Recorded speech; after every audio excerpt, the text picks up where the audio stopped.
Depuis le 7 octobre, Israël mène une campagne de bombardement inédite sur la bande de Gaza.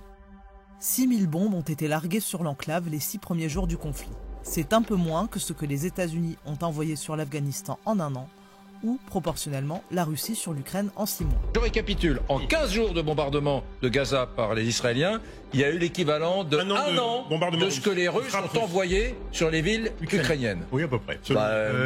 Écoutez, 6000 bombes, vous prenez 100-200 kilos d'explosifs par bombe, ça équivaut à 1000-1500 missiles russes. Depuis le 7 octobre, les bombardements ont déjà fait 14 500 morts, dont plus de 6 000 enfants et 30 000 blessés. Même si ces chiffres du Hamas ne peuvent être vérifiés indépendamment, ils sont crédibles selon les experts et même des responsables politiques.